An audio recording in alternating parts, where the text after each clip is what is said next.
Thank you.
तुम्हासी भजारे विठ्ठला सांगतो तुम्हासी भजारे विठ्ठला तुम्हासी भजारे विठ्ठला सांगतो तुम्हासी भजारे विठ्ठला आई करी गेला जन्म वाया आई करी गेला जन्म वाया आई करी गेला जन्म वाया सांगतो तुम्हासी भजारे विठ्ठला तुम्हासी भजारे विठ्ठला तुम्हासी भजारे विठ्ठला आई करी गेला जन्म वाया आई करी गेला जन्म वाया आई करी गेला जन्म वाया भरता बरोबरी हरिता बरोबरी रामजी भरता बरोबरी हरिता बरोबरी रामजी भवासी पुरी वावसी भवानी पुरी वावसी भवानी पुरी वावसी काही न लगे एक भावसी कार आई लगे एक बाबाची करता लगे एक भावसी कार आई लगे एक बाबाची करता म्हणे यान विठोबाची आले आन विठोबा आले आन विठोबा भरता बरोबरी सुरावसे बरे हरिता बरोबरी रामजी बरोबरी सुरावसे बरे हरिता बरोबरी रामजी भवासी भवासी भवानी पुरी महाराज गोपाल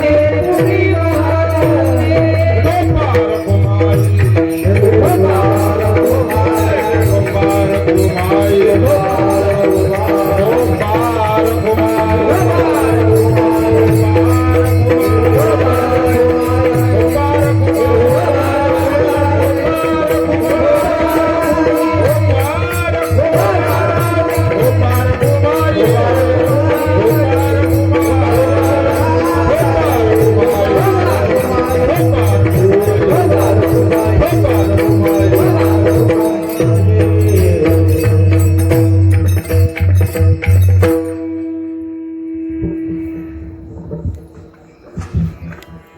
हॅलो श्री हरिभक्तपरायण गणेश महाराज जगताप हे थोडे चाल म्हणतील.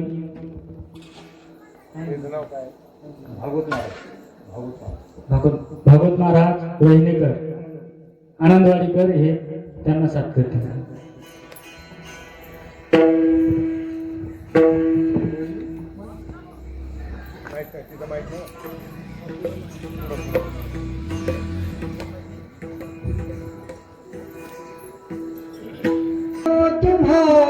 तुम्हासी भजारे विठ्ठला सांगतो तुम्हासी भजारे विठ्ठला सांगतो तुम्हासी भजारे विठ्ठला सांगतो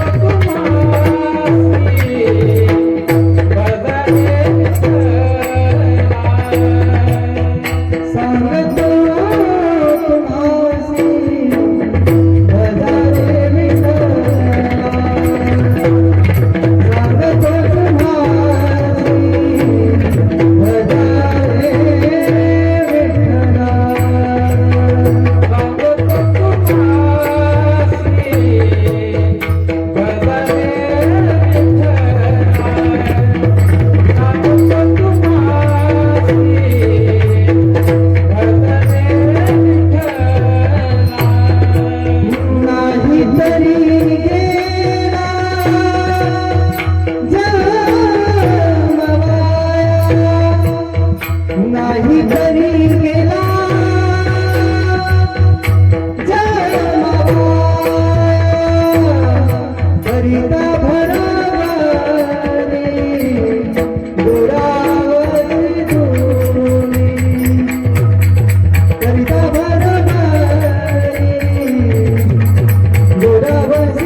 नाही तरी गेला जन्म वाया करिता बरोबरी दुरावसी पुरी भवाची पुरी वावसी काही न लगे एक भावची कारण तुका म्हणे आन विठोबाची करिता बरोबरी दुरावसी दुरी भवाची पुरी वावसी महायोग पीठे तटे भीमरथ्याम वरम पुंडरीकाय दातुं मुनींद्रे समागश्च चित्तं तमानंद कंदम परब्रह्मलिंगम भजे पांडुरंगम पांडुरंगा करो प्रथम पांडुरंगा करो प्रथम पांडुरंगा करो प्रथम हे पांडुरंगा करू प्रथम दुसरे चरणा संतांची दुसरे चरणा संतांची दुसरे चरणा संतांची यांच्या कृपादाने कथेचा विस्तार कृपादाने कथेचा विस्तार कृपादाने कथेचा विस्तार कृपादाने कथेचा विस्तार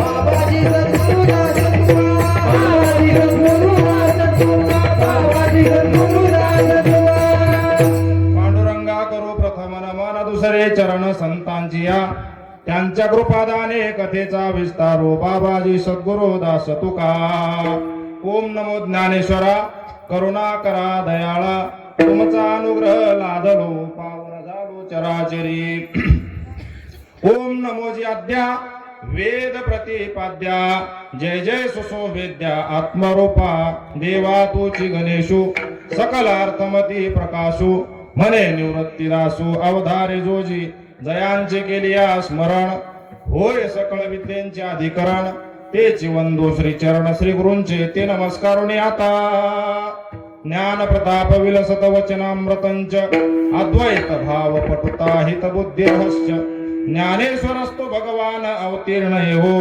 श्री रंगनाथं गुरुराज नमस्तुभ्यं मनोजवं मारुततुल्य वेगं जितेन्द्रियं बुद्धिमतां वरिष्ठं वातात्मजं वानरयुद्धमुख्यं श्रीरामदूतं शरणं प्रपद्ये विठ्ठल विठ्ठल विठ्ठला विठ्ठला विठ्ठला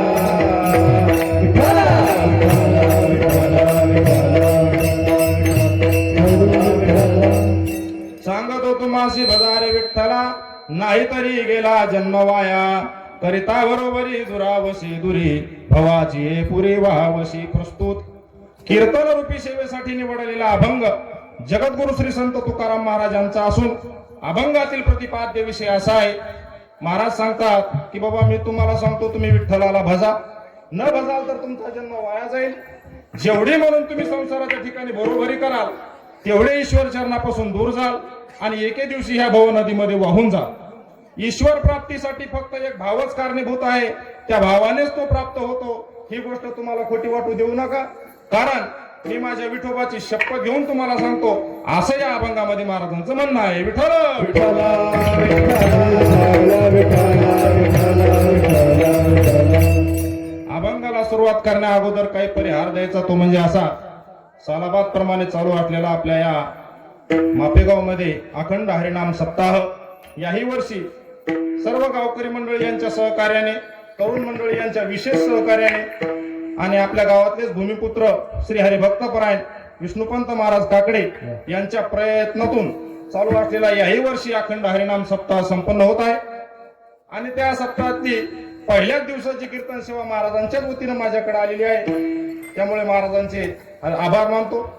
तसे कीर्तन सेवेसाठी आळंदीचे सर्व गुणीजन मंडळी गायक वादक टाळकरी विनेकरी समजे विनेकरी आमची दलित सर्वांच्याच उपस्थितीमध्ये महिला मंडळ पुरुष मंडळ प्रभू तुम्ही महिषाची मूर्ती मी दुबळा अर्चितशी भक्ती मनोनी जरी बोल गंगावती तरी स्वीकाराल की सर्वांच्या वेळेत उपस्थितीचा मान ठेवून सुंदर अशी माईक सिस्टम आहे. सर्वांच्याच उपस्थितीमध्ये सर्वांनाच नतमस्तक होतो. आणि ज्याप्रमाणे भगवान परमात्मा आपल्याला बुद्धी देतील त्याप्रमाणे अभंगावर आपण चिंतन करण्याचा प्रयत्न करणार आहोत. पण त्याच्या अगोदर मी तुम्हाला एक अशी विनंती करणार आहे. ज्या ज्या वेळेस विठ्ठल विठ्ठल असं भजन होईल त्या त्या वेळेस सर्वांनीच हाताने टाळी आणि मुखाने देवाचं नामस्मरण घ्यायचं. कारण कीर्तन म्हणजे कोण आहे एका माणसाचा खेळ नाही बरं. नोहे हा खेळ एकल्याचा म्हणून मेळ जमविला. माऊली म्हणतात एकट्या कोण्याही माणसाचा हे खेळ नाही. म्हणजे आम्ही गावे आणि तुम्ही कोणी काहीच न म्हणावे असं आहे का? तसं नाही. महाराजांनी कीर्तन करायचं आणि बसणाऱ्या माणसांनी सुद्धा भजन करायचं असा त्याचा नियम आहे. गुरुनाम गुरु कोठाळकर महाराज एक दृष्टांत सांगायचे बा. ते म्हणायचे स्वयंपाक करणाऱ्या महिला मंडळीच्या मागे 4 काम. कोणते काम 4? काठोदीतली घडणं पहिलं काम, वरली उलथीनं दुसरं काम, कुलडी फिरीनं तिसरं काम आणि जाळ सरकीनं 4थं काम. तर ती बाई सुग्रण आणि तिचा समजा स्वयंपाक होऊ शकतो. नाही तर काठोदीतली घडायची राहिली, वरली चिटकून बसली, कुलडीनं जाळ धरला, सरपण फुटान भर पेटत गेलं पुढं आणि तंबाखूला चुना लावीत बसली, अशा बाईचा स्वयंपाक होईल का? असं होऊ शकत नाही. म्हणून महाराज मंडळीच्या मागे सुद्धा 4 काम. पहिली गोष्ट महाराजांनी कीर्तनामध्ये स्वर सोडू नये. दुसरी गोष्ट टाळकऱ्याला असे आबूक ठोकू देऊ नये. टाळकऱ्याने असे आबूक ठोकायचे नाही. नाथमा आपले श्री हरिभक्त पारायण वैकुंठवासी नाथमा माहित पांडे पोखरीकर ते सांगायचे बघा, टाळकऱ्याने कीर्तनात इतकं दक्ष राहायचं की विठ्ठल म्हणणं आणि टाळवरनं सगळं झालं पाहिजे. पहिल्या शब्दात असं विठ्ठल पहिल्या शब्दात टाळवरला पाहिजे ते सांगायचे इतकं तत्पर राहिलं पाहिजे. ते वैदूचे कुत्रे असतील पहा, शिकारीवर असे लक्ष ठेवूनच असतील ते तसं. आणि ते स्वतः तेवढे होते बरं दक्ष. एवढे त्याच्या गडगंज श्रीमंत असून सुद्धा इतके ते परमार्थामध्ये दक्ष होते ना. आता ते आपण नाही पाहिले पण जिजा सांगायचे पहा, आपले जिजा आहेत ना, हो यायला माहित, महाराज आहेत ना तिथे, ते सांगायचे महाराजांना आता सगळंच माहित. जिजा सांगायचे की ते जेव्हा भजन त्याच्या रूम मध्ये व्हायचं महाराज, टाळ पकवाज विना सर्व त्यांच्या त्या रूम मध्ये फिक्स त्याचे. आणि त्याच्या विण्याला एक अशी दोरी राजी, भजण्या एखादा स्वरातून गेला की ते दोरीनच हाणायचे भजण्या, असं त्याचा नियमच होता. म्हणजे त्याच्या तालमी जे तयार झालेले भजने आहेत का ते अजून नामांकित आहे समजा महाराष्ट्रामध्ये, पण त्याचा कधी स्वर जात नाही. ते त्याच्या तालमीत घडल्यामुळे म्हणजे त्याचं ते दक्षताच होती तेवढी. कोठाळकर महाराजांनी कीर्तनात दृष्टांत सांगितलं पहा त्याचा घडलेली घटना. ते म्हणले की नाथमामा किती दक्ष होते परमार्थामध्ये. त्याचं एक जिवंत उदाहरण असं आहे, त्याच्या घरी कीर्तन चालायचं कोठाळकर महाराजाचं, वाजवायला स्वतः नाथमामा आणि परमान मानायला जिजा, 3च माणसं. पण कीर्तन काय 1 दिवस 2 दिवस महिना 2 महिने असं नाही बरं, 4 वर्ष कीर्तन चाललं. किती वर्ष? 4 वर्ष. आजचा अभंग उद्या नाही, आजचा म्हणजे ते विषय उद्या नाही, सगळं नवीन नवीनच. 4 वर्ष बघा. आता एका वर्षामध्ये 365 दिवस, 365 गुणिले 4 किती वाले ते बघा, 1460-65 काहीतरी दिवस व्हाले, रोज नवीन अभंग. पण कोठाळकर महाराज म्हणजे 4 वर्ष जेव्हा कंप्लीट झाले आणि 5व्या वर्षामध्ये जेव्हा आम्ही पदार्पण केलं, 5वं वर्ष लागलं, तेव्हा कोठाळकर महाराजाचा डबल अभंग आला. तो 4 वर्षाच्या नंतर नाथमा म्हणले साहेबराव आज अभंग डबल आला. 4 वर्षाच्या नंतर आता आपल्याला कीर्तन झाल्यावर जरी विचारलं कोणी अभंग कोणता होता आपल्याला सांगता यायचं नाही. म्हणजे इतके दक्ष होते ते, मला हे सांगायचे. म्हणून टाळकऱ्याने आपण ढोकू नाही, बसणाऱ्याने असे वाफे करायचे नाही, असं अटेन्शन मध्येच बसायचं. सगळे समजा विठ्ठल विठ्ठल भजन सुरू झाल्यावर बाकीचे टाळ्यावाजी ते मग आता अशी ते हे घातल्यावर टाळ्यावाजी येते का, म्हणून बसणाऱ्याने कधी वाफे करायचे नाही. आणि काय सांगायचं ते वेगळंच सांगायचं. नाही तर महाराजांनी स्वर सोडला, टाळकऱ्याने आबूक ठोकले, बसणाऱ्याने वाफे केले आणि भला टप्पूची टप्पू महाराजांना म्हणतो वगैरे वगैरे विठ्ठल विठ्ठल.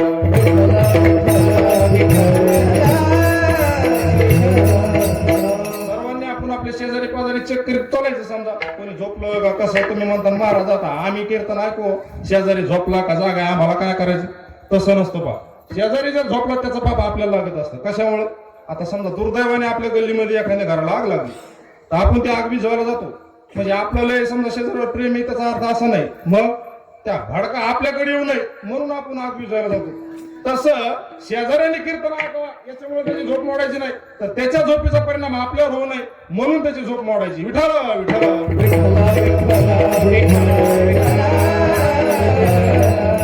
विनोदाचा भाग सोडा. काय म्हणतात महाराज?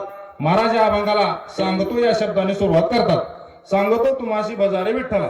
आता महाराजांना जे सांगायचं ते तुम्ही आम्ही सर्व जनतेने ऐकावं का? ते आपल्या हिताचं आहे का? ते उद्धाराचं आहे का? महाराज तळमळीने सुद्धा सांगतात का? महाराजांना ते सांगण्याचा अधिकारही आहे का? असे महत्वाचे 2-4 प्रश्न पडतात. तर त्याचं थोडक्यामध्ये उत्तर असे, महाराजांना जे सांगायचंय ते तुम्ही आम्ही सर्व जनतेने ऐकलं पाहिजे. आपल्या हिताचं आहे, उद्धाराचं आहे आणि महाराज तळमळीने सुद्धा सांगतात. एक जण म्हणलं बाबा महाराजांना कोणी विचारलं होतं का महाराज आमच्या तळमळ आपल्या हिताचा काही मार्ग सांगा म्हणून? विचारलं आणि विचारल्याच्या नंतर सांगितलं ठीक आहे भाऊ विचारलं म्हणून सांगितलं, पण न विचारता महाराज सांगतात मग हे कसं काय? आता विचारल्याशिवाय सांगू नये असं शास्त्र पण आहे बरं, विचारल्याशिवाय सांगू नये असं शास्त्र आहे बरोबर आहे, पण नेमकं काय विचारल्याशिवाय सांगू नये याला एक शास्त्र आहे. लक्षात आलं का? विचारल्याशिवाय सांगू नये. हे जसं शास्त्र आहे तसं नेमकं काय विचारल्याशिवाय सांगू नये याला एक शास्त्र आहे. काही गोष्टी विचारल्यावर सांगाव्यात, काही गोष्टी न विचारता सांगाव्यात, काही गोष्टी विचारल्या तरी सांगू नये आणि काही गोष्टी नाही विचारल्या तरी सांगाव्यात. प्रत्येक गोष्टीला शास्त्र आहे, पण ते शास्त्र वापरायचं कुठं याला एक शास्त्र आहे. आणि ते जर नाही कळालं ना, चुकीच्या ठिकाणी जर शास्त्र वापरलं तर शास्त्र सुद्धा तारक ठरण्याऐवजी मारक ठरतं बा. चुकीच्या ठिकाणी जर शास्त्र वापरलं तर. त्याच्यासाठी एक पंचतंत्र नावाच्या ग्रंथामध्ये आलेलं उदाहरण आहे. 4 मित्र विद्या अभ्यास करून काशी सारख्या तीर्थक्षेत्रावरून वापस आपल्या गावी परतत असताना ते एका सरोवरावर स्नानासाठी गेले. आता त्याच्यातल्या 3 जणांना पोहण्याची कला हस्तगत असल्यामुळे, अवगत असल्यामुळे ते 3 जण अलीकडे येऊन पोहोचले. पण एक जण जरा थोडा अशक्त होता, पोहण्यामध्ये तेवढा तो प्रवीण होता आणि तो बुडू लागला. मग या 3 जणांनी पाहिलं, अरे म्हणले आपला एक मित्र बुडायला, मग आता आपण काय केलं पाहिजे? ते म्हणले आता आपण शास्त्री झालेलो आहेत ना, शास्त्र बाह्य आपण काहीच करायचं नाही, आपलं शास्त्र काय सांगतं बघा. त्याने तिथं शास्त्र काढलं पहा. तर त्या शास्त्रामध्ये त्यांना सूत्र असं सापडलं की सर्वं नाशिती समुत्पन्नी अर्धम त्यजति पंडिता. एखादी गोष्ट जर संपूर्ण नाश पावत असेल तर ती अर्धी का होईना उपयोगाला आणावी, असं ते शास्त्र होतं. त्याला म्हणतात पंडित. यांनी मागचा पुढचा विचार न करता जे तलवार घेऊन गेले आणि जे बुडत होतं त्याची मान कापून वर घेऊन आले. अर्धम त्यजति पंडिता. आता हे शास्त्र नाही का? शास्त्रच आहे, पण इथं वापरायचं नाही ना, मग पुढं वापरायचं. शास्त्रकार सांगतात बाबा, एखाद्या माणसाला वर्ण नावाचा रोग झाला. आता तो रोग माणसाच्या पायाच्या अंगठ्यापासून शरीरामध्ये प्रवेश करतो. मग डॉक्टरकडे गेले. डॉक्टरने सांगितलं की बाबा तुम्हाला वर्ण नावाचा रोग झालेला आहे आणि तुमच्या पायाचा अंगठा तोडावा लागेल. माणूस म्हणला, डॉक्टर साहेब अंगठा कसं काय तोडावा? म्हणले नका तोडू. गेले घरी. पुढच्या वर्षी पुन्हा ऍडमिट झाले. डॉक्टरने सांगितलं की बाबा आता तुमचा पाय गुडघ्यातून काढावा लागेल. आता आजाराने वरती प्रवेश केलेला आहे, आवाज वाढलेला आहे तुमचा. म्हणला डॉक्टर साहेब गुडघ्यातून पाय कसं काय काढावं? डॉक्टर म्हणले नका काढू.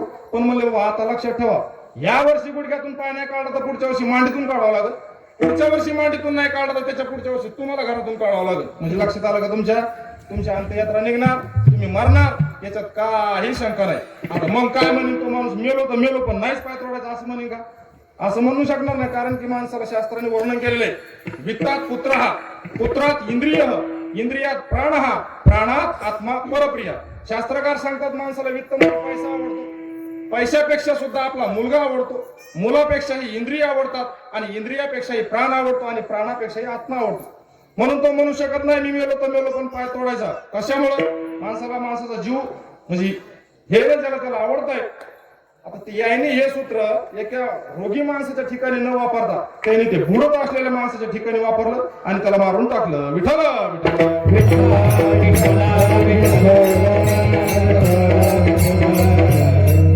आता त्याच्यातच एक दुसरा मुद्दा असा आहे पहा.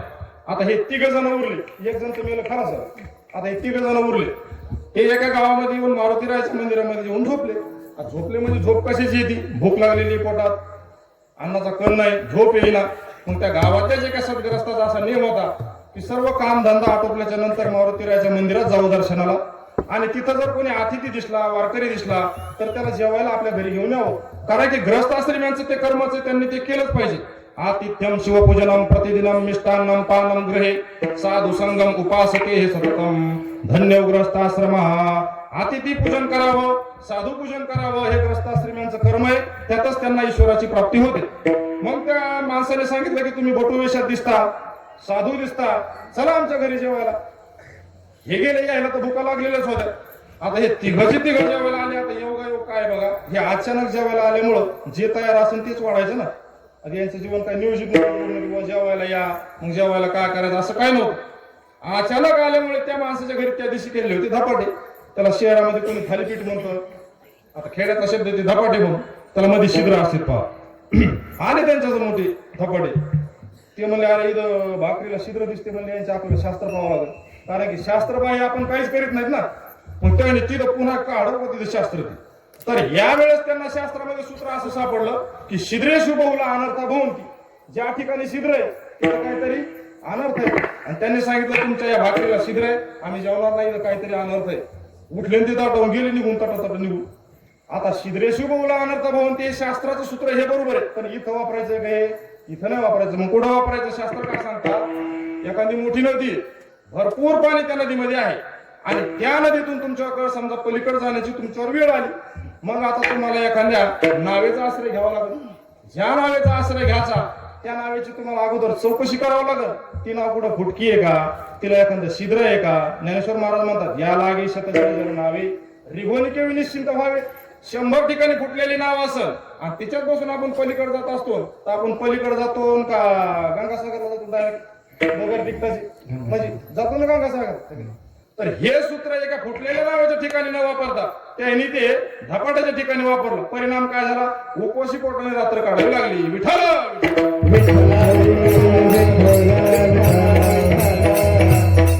आता काही गोष्टी अशा आहेत बघा की त्या विचारल्या तरी सांगायच्या नाही. आता मुद्द्याकडे यावं लागेल ना, त्याला महाराज न विचारता सांगतात म्हणलं. आता काही गोष्टी अशा आहेत त्या विचारल्या तरी सांगायच्या नाही. उदाहरणार्थ एखादा कसंही फाटिक म्हणा, व्यापारी म्हणा, कसंही म्हणा, तो त्याच्या गाय समजा अशी त्याने हातात धरून चालली.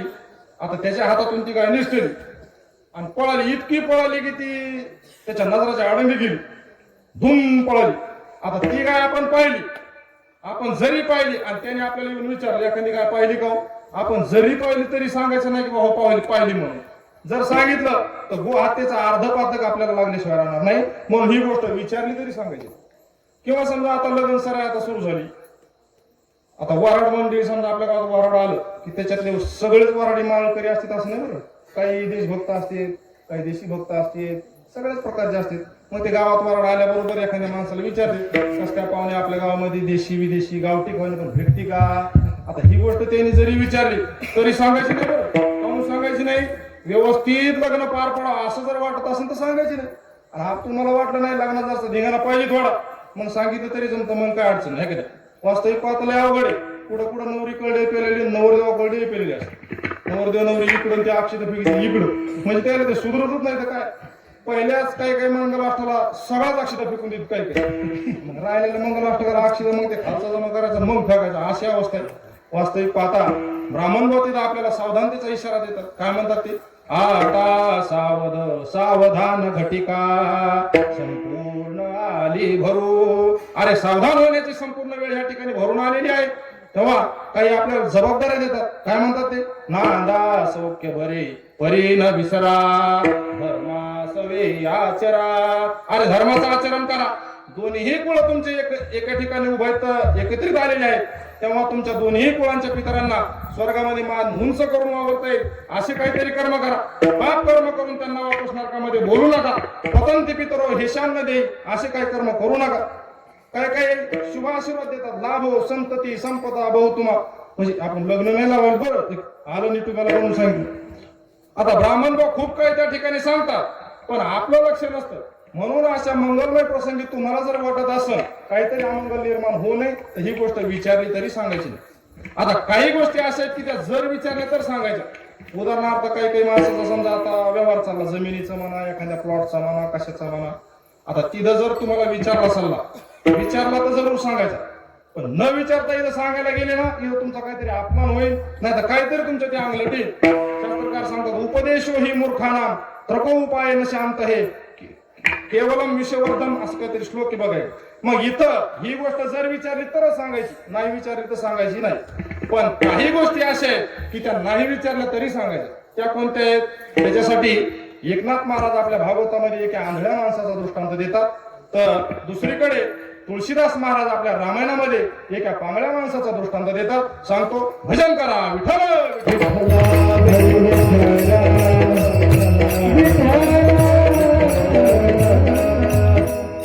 एकनाथ महाराज म्हणतात म्हणजे भगवान परमात्म्याचा आणि उद्धवाचा तो संवाद आहे.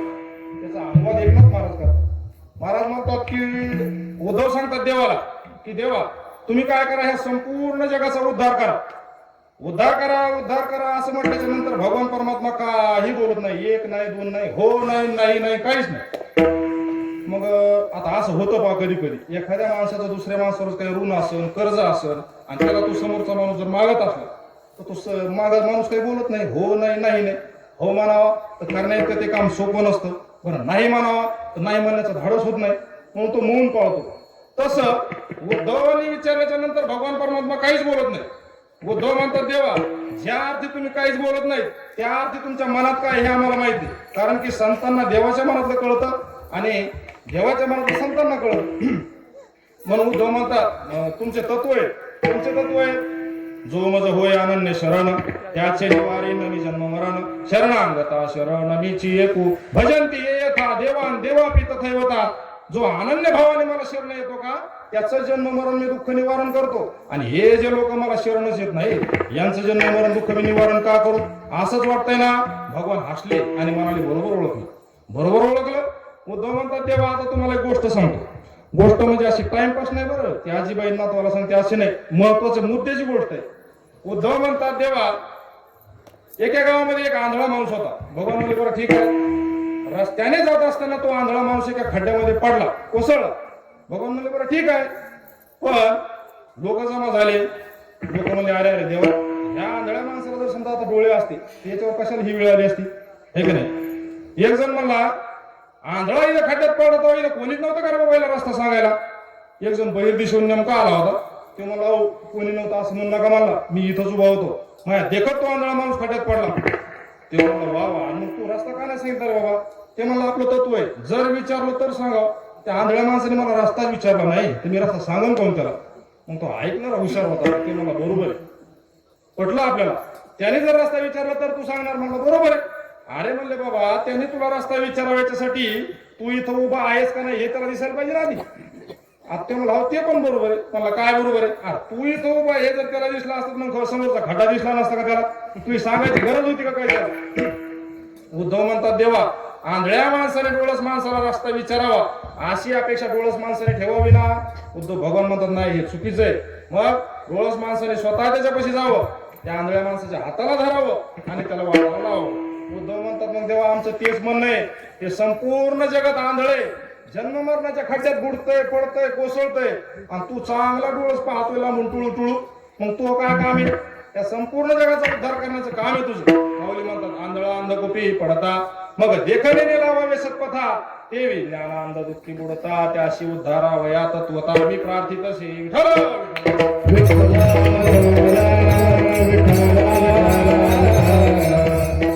दुसरीकडे तुळशीदास महाराज म्हणतात जेव्हा सीता स्वयंवर प्रसंगी प्रभू श्री रामचंद्र विश्वामित्र लक्ष्मणासह अरण्यातून जात असताना तिथे एक शिळा होती. आणि मग विश्वामित्र म्हणतात की प्रभू तुम्ही तिथे जा आणि त्या शिळेला पाहिला. ह्या बॉक्स सारखी शिळा होती मोठी. त्यांनी सांगितलं त्या शिळेला जाऊन पाहिला. आणि प्रभू म्हणले मी जाणार नाही. काहून जाणार नाही. आपले तत्व आहेत म्हणले कोणते 9 पैकी एखादी तरी भक्ती त्यांनी करावी तेव्हा मी त्याचा उद्धार करतो. प्रथम भगती संतना कर संगा दुजीरती मम कथा प्रसंगा. पहिली भक्ती आहे संतांची संगती करणं. दुसरी भक्ती हरिकथा श्रवण करणं. ती शिळा काहीतरी करते का तेव्हा मी तिचा उद्धार करेन नाही तर करणार नाही. विश्वामित्र म्हणतात प्रभू एखाद्या गावामध्ये एखादा पांगळा माणूस आहे आणि तिथंच एक उदार माणूस आहे उदार दाता की तो खूप उदार आहे. पण त्या पांगळ्या माणसाला ह्या दात्यापर्यंत येता येत नाही. तो माणूस पांगळा आहे. गव्हाणे मामाच्या भाषेत सांगायचं म्हणजे लंगडा का लंगडा आहे असा तो समजा दाता आहे. तर त्याला इकडे येता येत नाही. मग तो दाता काय करीन. प्रभू म्हणले मग तो दाता त्या पांगळ्या माणसाच्या जवळ जाऊन दान देईल ना. मग विश्वामित्र म्हणतात हे तसंच आहे ना. ती शिळा आहे ती पांगळी आहे ती तुमच्यापर्यंत येण्यासाठी असमर्थ आहे तेव्हा तिनं तुमच्याकडे यावं अशी अपेक्षा न ठेवता स्वतः तुम्ही तिच्याकडे जाऊन तिचा उद्धार करा. आणि लगेच प्रभू गेले आणि काय घडलं. चुवतशिला भैनारी सुहाये पाहनतीन काठ कठीणाये. दगडाला पाय लावल्याबरोबर त्या दगडातून एक बाई प्रगट झाली आणि तिचा उद्धार झाला. ती अहिल्या होती. विठ्ठल विठ्ठल. आता महाराज काय सांगतात आता मुद्द्याकडे या बरं. महाराज म्हणतात की बाबा ज्याप्रमाणे एखाद्या आंधळ्या माणसाने आपल्याला रस्ता विचारावा अशी अपेक्षा डोळस माणसाने ठेवू नये. मग स्वतः त्याला जाऊन हाताला धरावून रस्त्याला लावावं. जसं की एखाद्या पांगळ्या माणसाने आपल्याकडे यावं आणि म्हणून दान घ्यावं अशी अपेक्षा एखाद्या दात्याने ठेवू नये. मग स्वतः त्याच्यापर्यंत जाऊन त्याला दान द्यावं. बाबा तसं मला जे तुम्हाला सांगायचंय ना ते विचारल्यानंतर सांगण्याचं नसून न विचारताच सांगायचंय. म्हणून महाराज आपल्याला म्हणतात की सांगतो तुम्हाला. कारण महाराजांना माहिती आहे संपूर्ण जगत कसं आहे आंधळ आहे. महाराजांचे प्रमाण आहे आंधळे ते तुका म्हणे संसारी जी नाही हरी ओळख हरी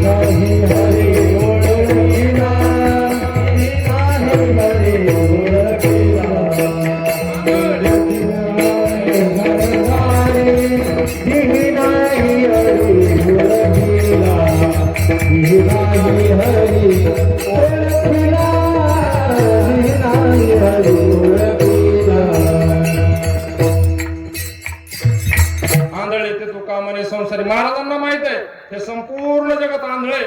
म्हणून महाराज आपल्याला स्वतःहून सांगतात किंवा सांगतो तो मासी.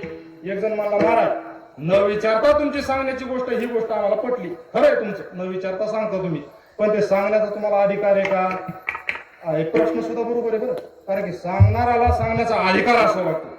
अधिकार नसताना कोणी कोणाला समजा काही सांगत असेल त्याचा परिणाम होईल का? काही त्याचा परिणाम होणार नाही. कशामुळे होणार नाही? सांगणाराचा भरणा कमी नाही ना. सांगणारे खूप आहेत, भरपूर सांगतात. माणसाने दारू पिऊ नये, शारीरिक, आर्थिक, मानसिक, कौटुंबिक सर्वरित्या हानिकारकच आहे, म्हणून माणसाने दारू पिऊ नये.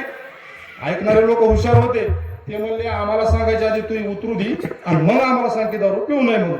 म्हणजे समजा दारू पिऊन दारूबंदीवर जर भाषण देत असेल तर त्याचा परिणाम होईल का? काही त्याचा परिणाम होणार नाही. बिडी ओढणारा माणूस जर समजा त्याच्या पोराला म्हणत असेल, पोरा हो माणसाने धूम्रपान करू नये, पोरं म्हणतील बाबा तुमची तिकडे द्वाऱ्या लोक गेली बिडी ओढी आणि तरी तुम्ही सोडिलं आणि आम्हाला म्हणाले की बिडी ओढू नये, त्याचा परिणाम होईल का? काही त्याचा काही परिणाम होणार नाही. तसं आता काही माणसं पहा एकादशीच्या दिवशी जेवण करते, अन्नभक्षण करते आणि मंदिरात येऊन करते आणि मग लोकांना सांगतात की आता इकडे आम्ही तुम्हाला ब्रह्मज्ञान सांगणार. आता एकादशीच्या दिवशी जगातले सगळे पाप हे अन्नाचा आश्रय करून राहतात. अन्न मासरंती तिष्ठंती पापांनी हरिवासरे. एकादशीच्या दिवशी जे अन्न खातात महाराजांचं प्रमाणे पहा, एकादशीचे अन्नपान जे नर करीते भोजन ते श्वानविष्ठे समान अधम. एकादशीच्या दिवशी अन्न खाणं म्हणजे ते प्रत्यक्ष कुत्र्याची विष्ठा खाल्ल्याप्रमाणे. असं अन्न खातात, मंदिरात खातात, आपल्या समोर खातात आणि मग आपल्याला म्हणतात की आम्ही आता तुम्हाला ब्रह्मज्ञान सांगणार. काही लोक ऐकतात त्याचं ब्रह्मज्ञान. वास्तविक पाहता सांगणाराचा आणि ऐकणाराचा अधिकार एकच असतो, म्हणूनच ते ऐकतात. नाही तर शहाणा माणूस आम्हाला जर एखादा म्हणला एकादशीला जेवण करून मी तुम्हाला ब्रह्मज्ञान सांगतो, तर शहाणा माणूस त्यांचं ब्रह्मज्ञान ऐकणार नाही. हे त्याचं उत्तर आहे. विठ्ठल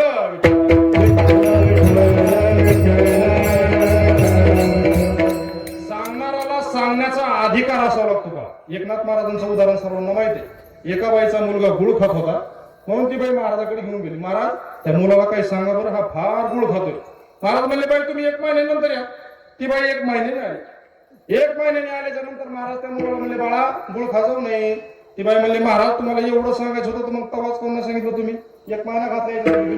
महाराज म्हणले बाई तवा कसं सांगावं? तवा मीच रोज गुळ खात होतो, याला काय सांगू गुळ खाऊ नको म्हणून? याला गुळ खाऊ नको असं सांगण्यासाठी 1 महिना गुळ खाणं अगोदर मी बंद केला आणि मग याला सांगितलं, तेव्हा त्या मुलावर त्याचा परिणाम झाला. तसं महाराजांच्या बाबतीत तर डबल म्हणतात, अधिकार तर आहेच, पण ते सांगण्यासाठीच महाराजांना भगवान परमात्म्याने पाठवलेलं आहे, असे महाराजांचे काही प्रमाण आहे. तुका म्हणे मज धाडी लेने रो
मार्ग हा सोपा सुखरूप. अधिकार आहे म्हणूनच भगवान परमात्म्याने पाठवलं का नाही? अधिकार नसल्यावर त्याचा परिणाम सुद्धा काही होणार नाही. आता समजा उद्या आपल्यापैकीच एखादा माणूस जालन्याला गेला, जालन्याला जाऊन आता तो कलेक्टर ऑफिसवर गेला आणि म्हणला की आज जालना बंद आहे, ऑफिस बंद करा. तो सगळ्या जालन्यात फिरला, जालना बंद म्हणून. जालना बंद राहील का? जालना तर बंद राहणार नाहीच. याला बंद करतील वगैरे नेऊन, नाही तर काढून देते. कशामुळं? अधिकार नाही ना. आणि हेच शब्द जर समजा कलेक्टर साहेबांनी त्याच्या ऑफिस मधून सांगितले की आज जालना बंद आहे, जालना बंद राहील का नाही? कशामुळे असा भेदभाव करून भेदभावाचा प्रश्न नाही, तिथं अधिकाराचा प्रश्न आहे. ते अधिकारी जिल्हाधिकारी आहेत, त्यांना तो अधिकार आहे. तसं महाराजांना सांगण्याचा अधिकार आहे. तो साधक म्हणला महाराज अधिकार आहे, पण तुम्हाला अनुभव आहे का त्या गोष्टीचा? काही महाराज म्हणले अनुभव सुद्धा आहे. तुका म्हणेचा कोणी सांगे माझा अनुभव आहे अंगे, माझा अनुभव आहे अंगे, माझा अनुभव आहे अंगे. तुका म्हणेचा कोणी सांगे माझा अनुभव आहे अंगे, माझा अनुभव आहे अंगे, माझा अनुभव आहे अंगे. तुका म्हणेचा कोणी सांगे माझा अनुभव आहे अंगे, माझा अनुभव आहे अंगे, माझा अनुभव आहे अंगे. तुका म्हणेचा कोणी सांगे माझा अनुभव आहे अंगे, माझा अनुभव आहे अंगे. तुका म्हणेचा कुणी सांगे माझा अनुभव आहे अंगी, किंवा हा घ्या माझा अनुभव भक्तिभाव भाग्याचा, भक्तिभाव भाग्याचा, भक्तिभाव भाग्याचा. मग आता अधिकारही आहे, अनुभवही आहे. मग तो साधक मला ठीक आहे महाराज, मग आता सांगा काय सांगता महाराज? त्या अभंगाच्या पहिल्या चरणा सांगता. सांगतो तुम्हासी भगवाने विठ्ठला, सांगतो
तुम्हासी भगवाने विठ्ठला,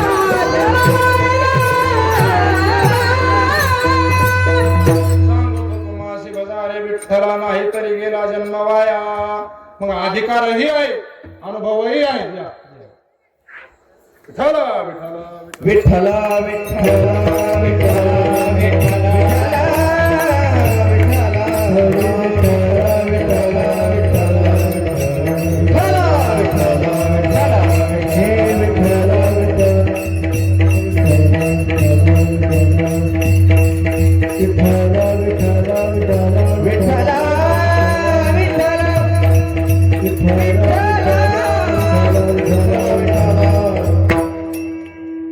महाराज आमचं मस्त चाललं होतं, पण आता जरा अवघड व्हायच्या मागे. कोणते महाराज बाबुल तरकर यांचं सुद्धा आगमन झालं. भजन आहे का आता नंतर? बरोबर महाराजांचा हार्दिक अभिनंदन. महाराज म्हणतात सांगतो तुम्हाशी. मग आता अधिकारही आहे, अनुभवही आहे. पण तो साधक म्हणला महाराज अधिकार आहे, अनुभव आहे, सर्व गोष्टी खरे, पण तुम्ही जे सांगता ते आमच्या काही हिताचं आहे का हो? हिताचं असलं तर सांगा बुवा. आता हिताचं जर नसलं तुम्ही नाही बी सांगितलं तर जमतो, आहे का नाही? आता हिताचं पाहिजे आहे का नाही? सांगायचं म्हणून काय बी सांगायचं का? एका माणसाने दुसऱ्या माणसाला सांगितलं काय सांगायचं तर त्याची त्यालाच माहिती. 2 तास घातली त्याने त्याच्यात. आणि मग 2 तास झाल्याच्या नंतर तो ऐकणारा म्हणू लागला आता एवढं जे तुम्ही मला सांगितलं याच्यात काय हिते का तो ऐकणार सांगणारा मला नाही नाही तसा गैरसमज करू नका मला हित वगैरे तसं काय नाही अरे बाबा म्हणलं सांगितलं का मला काही काम नव्हतं आणि तुम्हाला टाइम होता मला म्हणून सांगितलं म्हणजे टाइमपास म्हणून घरून नेमकाच मंडळीने कलमा करून काढून दिलं जा म्हणजे तिकडे सप्ताह सुरू झाला इना गिना घ्यावा जरा पहिल्या दिवशी अडचण असतील विनायची इना घेतच नाही दोघं येळभर फावर हाणतील पण घंटाभर इना कोणी घ्यायला नाही आता खरं जर विचार केला तर विना घेतल्याची नोंद आपली तिथं होणार आहे फवाऱ्याची नोंद तिथं होईल का जेव्हा चित्रगुप्ता पुढे आपली यादी निघेल तेव्हा सगळे निघेल ना बायोडाटा अरे हे मापेगावचे बघा बरं याचं सातबारा सगळं चेक करा मग तिथं मग ते चित्रगुप्त सांगेल ना किंवा नाही 1 घंटाभर इना घेतलेला आहे बरं का आणि ते होणार आहे का नाही होणार पण इथं तसं कोणी घेत नाही तसं पण ते म्हणजे त्या माणसाने सांगितलं बाबा टाइमपास म्हणून सांगितलं आता टाइमपास म्हणून सांगायला हे टाइम एवढा स्वस्त आहे का तो कोणत्या तरी कारणाने नुसता पास करा म्हणून असं समजा असं आहे का एका टायमाला किती महत्व आहे मांडी न मोडता एका जागेवर असं 1 तास बसून दाखवा मग माणसाला कळतं की टाइम 1 तास किती मोठा आहे म्हणून पण तसं ते माणसाने सांगितलं टाइमपास म्हणून सांगितलं तसं महाराज तुम्ही आम्हाला सांगतात हे महत्वाचं आहे का टाइमपास म्हणून सांगतात याच्यासाठी 4 मुद्दे आहेत पहा काही गोष्टी महाराज सांगतात की रणभूमीमध्ये शत्रूवर जो विजय मिळवतो का तो खरा शूर नाही मग आपल्या इंद्रियावर जो विजय मिळवतो तो खरा शूर आहे पुन्हा दुसरी गोष्ट धर्माची व्याख्या आस्करित करून सांगतो तो काही पंडित नाही मग धर्माचं आचरण करून जो व्याख्या सांगतो का तो खरा पंडित आहे नुसतं दान देतो म्हणून तो काय दाता नाही योग्य मार्गाने अगोदर मिळवतो आणि सन्मानपूर्वक जो दान देतो का तो दाता आहे माऊली म्हणतात तरी स्वधर्मात होते मग जे मिळे आपण याते मग ते दिजे बहुते सन्मान योग्य अगोदर स्वधर्माने मिळवतो आणि सन्मानपूर्वक दान देतो तो खरा दाता आहे तसं आता नुसत्या गप्पा गोष्टी मारतो टाइमपास करतो मनोरंजन करतो हास्य विनोद करतो म्हणून तो काय वक्ता आहे का नाही शास्त्रकार सांगतात वक्ता जसं सहस्रेशु 10,000 जसा एखादा वक्ता असतो आता एका माणसाने भाषण केलं आणि म्हणून लागला कसं काय भाषण झालं आपलं लोक म्हणले बाबा काय भाषण केलं राव तुम्ही लोक तर नुसते डुलूच लागले आता नुसतं डुललं म्हणजे ते काही झालं गाव ते वेगळं मग महाराज तुमच्या हिशोबाने सांगा की नेमकं आम्हाला हित कशाला म्हणतात तुमच्या पद्धतीने सांगा महाराज म्हणले सांगतो ऐक रे जना तुझ्या सोयीचा धुना पंढरीचा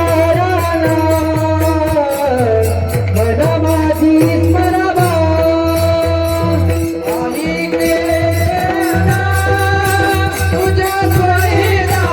जना तुझ्या सोयीचा धुना पंढरीचा राणा मन माझी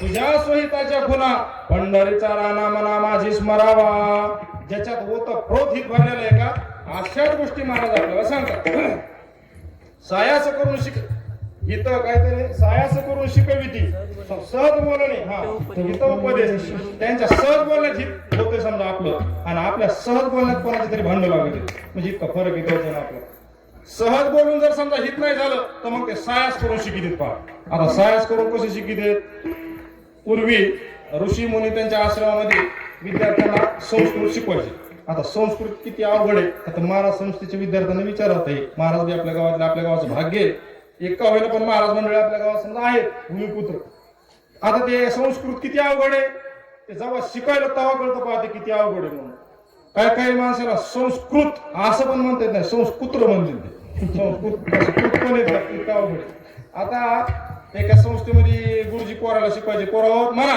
हतवय ताना तता येना श्लोकने हतवय ताना तता येना पोरग म्हणलं महाराज हातपाय ताणले तरी येईना हातपाय ताणून बेजारी म्हणलं पण तरी ते काही मिळत बसा म्हणजे ते इतकं अवघड आहे संस्कृत आता ते एक अक्षर शिकवावं लागेल ना ते आज 1-2 सगळं शिकवायला ते काय गाडवाचं लग्न थोडंच एका रात्रीला अशी बिल्डिंग बांधून काय झाली एक अक्षर शिकवायचे पाहिजे एक अक्षरावर त्याला महिना 2 महिने लागायचे मग ते गुरुजी म्हणले एक अक्षर गुरुजी शिकवायले बरोबर म्हणा ब्राह्मण असं म्हणा संस्कृत शिकवण्यासाठी आता त्याच्यात एक पोरग ते ब्राह्मण म्हणतच नव्हतं ते बामण म्हणायचे डायरेक्ट आपला जुना शब्द बामण गुरुजी म्हणजे अरे तर बामण नाही म्हणायचं ब्राह्मण असं म्हणायचं ते म्हणलं गुरुजी ते मला काही येईन बाबा ते ब्राह्मण मला काही येईन मला गुरुजी मला अरे प्रयत्न कर, नाही नाही जमतच नाही मला ते लय जड बुद्धी असते काही ते प्रयत्न तर काय करेन पण नाही मला ते जमतच नाही. आता या आपल्यासारखा एखादा मला असं तुला जमत नाही तू घरी जा, तू एक तर मोबाईल म्हणजे टपरावट करायला आणि तुला काही लक्ष देणं काही.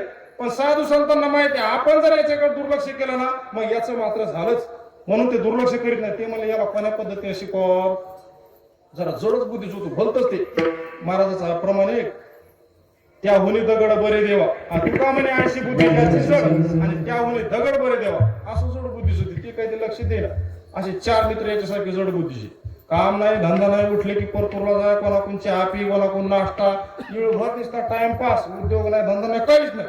एक माणूस त्याला म्हणला अरे भल्या माणसं सोबत तोडून तडफदार माणसं आहेत तुम्ही, भारताचे आधारस्तंभ आहेत, काहीतरी उद्योग करा, काहीतरी काम करा, उद्या तुमच्या भविष्याची काहीतरी चिंता करा ना. ते मला काय म्हणजे काय चिंता करावं, कोण धंदा करायला जाऊ लयच कॉम्पिटिशन आहे धंद्यात कोणी बी काय करावं म्हणजे. ते मला तसं विचारू नका, काय तुम्हाला बूट पॉलिश पासून मालिश पासून जे जमन ते करा, पण करा उद्योग करा. ते म्हणले बरं करू काहीतरी, कवरक ते होऊस तर तरी करणे म्हणले काहीतरी. मग ते म्हणले आपण हॉटेलच टाकून एखादी, सध्या हॉटेलवर झपकायला लोकांचं. मग त्याने हॉटेल टाकली पास त्याच्या हॉटेलमध्ये कोणीच जाईल. हॉटेलमध्ये लोक कशाला जातात, जिथं हॉटेल टाकली तिथं पहिलं गॅरेज होतं आणि समोरून ते गॅरेजचा बोर्ड तसाच होता ऑटो गॅरेज, आणि ते मध्ये हॉटेल आणि बाहेरून बोर्ड गॅरेजचा, ते मध्ये कोणीच जाईल त्या हॉटेलमध्ये. अरे म्हणले आपलं हुकलं नाही ते बाहेरून बोर्ड असाच राहायला म्हणले ना आपल्याला, ते हॉटेलमध्ये कोणी जाईल लोक म्हणजे कोण होती लागली सोडून द्या. मग त्यांनी ती हॉटेल बंद केली. हॉटेलच्या वरी एक मजला होता तिथं गॅरेज टाकलं. पहा आता हे बी चुकलंच का नाही द्यायचं. आता वरी गॅरेज टाकलं, मोटरसायकली रिक्षे आता एका पंखा लावून वर उडत जाते का वरच्या मधल्यावर वरी, मग ते विचारा म्हणलं अरे हे बी गोष्ट लागलं. म्हणजे आता काय करते म्हणले एखादा रिक्षा घेऊन आपलं परतूर शेलू असं उद्योग करण्यासाठी. मग त्यांनी रिक्षा घेतला, रिक्षा तो द्यायच्या कोणीच बसायला. आता कशाला बसतील कवा बी एक जण पुढं आणि तिघ जण मागे बसलेले त्या रिक्षा. लोकांना वाटायचं याचा रिक्षा खोले का पण ते कोणी त्या रिक्षा तो पॅसेंजर बसायला. ते म्हणले आता लयच अवघड झालं बाबा, पहिल्यांदा तरी रिकामे फिरत होतो तर कर्ज नव्हतं काय, आता हे 2-3 धंदे करून बसलो, आता कर्ज झालं, आता काय करा. ते म्हणले आता आत्महत्या केल्याशिवाय आपल्याला पर्यायच नाही काय करावं म्हणलं. बरं आता आत्महत्या कसं करावं याचं बी नॉलेज नाही ना, कसं काय करावं म्हणजे आत्महत्या कशी करावं. मग ते म्हणले एक काम करू, आता रिक्षात घेऊन जाऊ वरी एखाद्या डोंगरावर, रिक्षा देऊ उताराला लावून त्याच्यात आपण बसू, त्या रिक्षाचा स्फोट होईल ना आपण मरून जातो सगळं. म्हणले ते एका कामात म्हणजे एका दगडात तुळशीकडे होत्या. मग ते रिक्षा घेऊन गेले आई असं उंच टाळूवर रिक्षा नेला. बरं ते रिक्षा ढकले, त्याला रिक्षा बी ढकला. रिक्षा कशा ढकलं, 2 जण मागून 2 जण पुढून ढकलायले जागेवरच रिक्षा. असं म्हणजे अशी इतकी जडबुद्धी द्यायची, तसं हे जडबुद्धीचं पहा. याला काय ते येईल. गुरुजी म्हणले याला कसं शिकवावं बाबा. गुरुजी म्हणले तू संस्कृती द्यायच्या अगोदर काय करीत होता. ते म्हणला गुरुजी मी शेतकरी आहे. म्हणले शेती आहे का तुझ्याकडे. मला हो शेती आहे, बैल आहे, शेळ्या आहेत. म्हणले बर. गुरुजी म्हणले पुन्हा म्हणले घोडा बी आहे. गुरुजी म्हणले आता तू मला काही 1-2-3 मी तुला प्रश्न विचारतो, ह्या प्रश्नाचे तू जर व्यवस्थित उत्तर दिले तर तुला संस्कृती येऊ शकते बा. मला काय हरकत नाही, विचारा प्रश्न. गुरुजीने त्याला विचारलं तुमच्याकडे जे बैल आहे त्या बैलाला तुम्ही चारा वैरण कसं टाकता. तो मला गुरुजी अशी दावण असती, त्या दावणामध्ये घास मका गडूळ जे काय असेल ते असं टाकलं ना बैल खातेत मला. बरोबर म्हणजे ते शिळीला तुम्ही चारा वैरण कसं टाकता.